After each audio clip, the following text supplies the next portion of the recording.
Saudações, estudantes de especialização em Educação e Tecnologias. Aqui quem fala é o professor Glauber Santiago e neste vídeo interativo eu irei demonstrar para vocês como se monta a trilha pedagógica, ou seja, faz as escolhas dos componentes curriculares.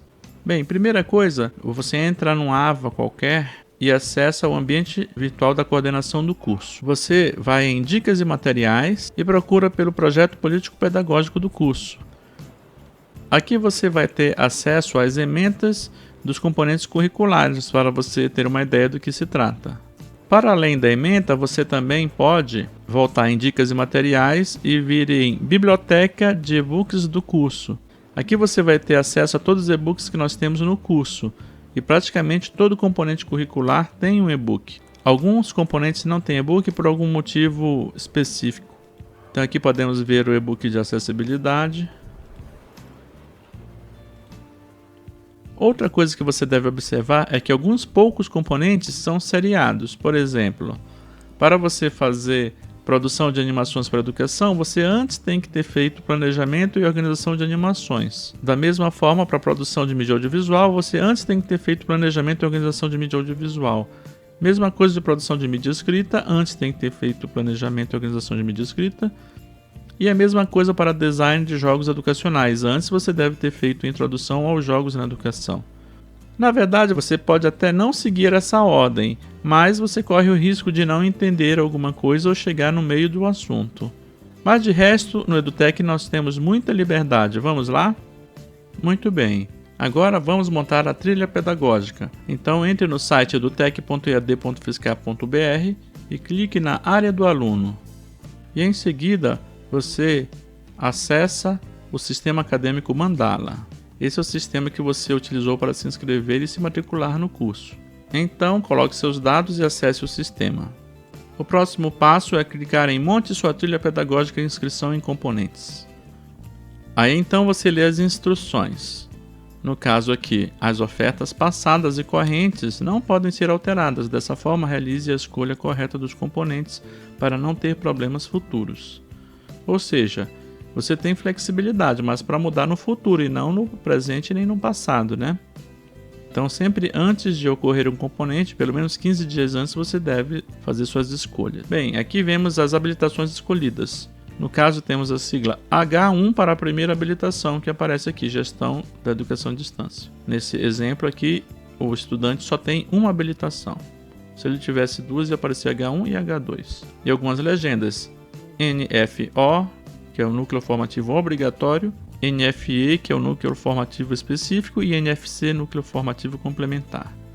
A primeira coisa que eu devo marcar são os componentes que eu já estou fazendo, que são ambientação e letramento digital e educação e tecnologias, uma introdução ao curso. O estudante já foi matriculado nesses componentes, então por isso que ele deve marcar na sua trilha pedagógica, mesmo sendo no mês atual. Mas os demais componentes ele deve marcar só no futuro. O próximo passo é procurar os componentes obrigatórios que faltam, no caso, metodologia de pesquisa e produção científica 1 e 2. Pronto. Eu já selecionei os 4 componentes obrigatórios. Já venci um critério. Vamos ver mais critérios? O próximo critério é que eu tenho que ter pelo menos 10 NFE, ou seja, específicos, componentes específicos. Então eu escolho aqui conforme minha vontade. NFE. Todos NFE.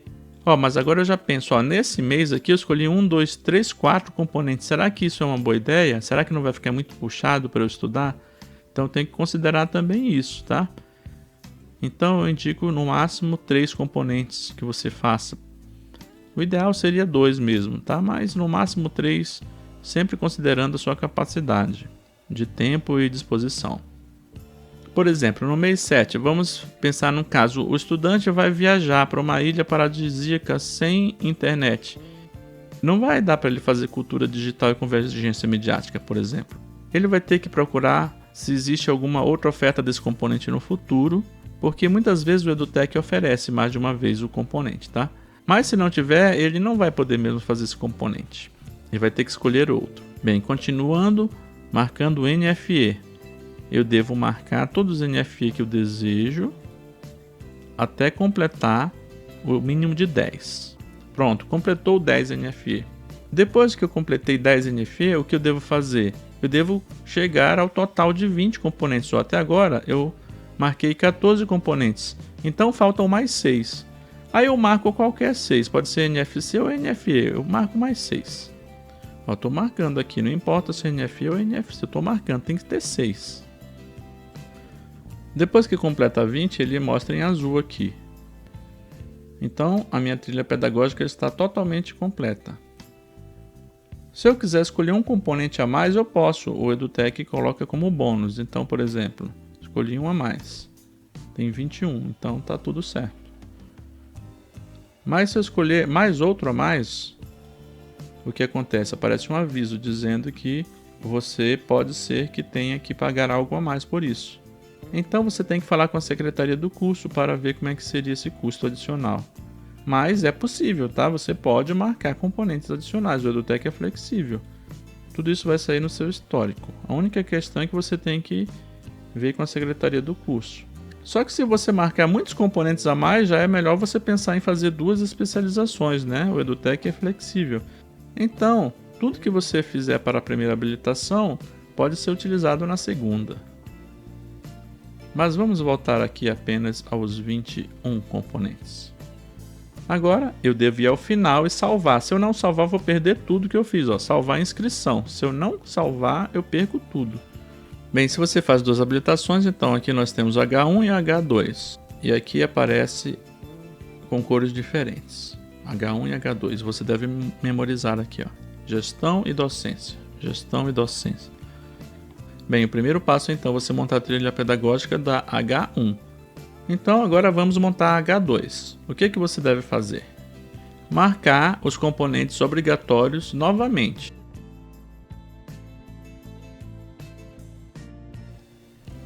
Bem, para a minha segunda habilitação, a segunda coisa é eu procurar aqui na segunda coluna, ou seja, no H2, eu vou marcar 7 NFE que não estejam no H1. Então, aqui, 1, 2, esse está no H1, não posso. 3, 4, 5, 6, 7.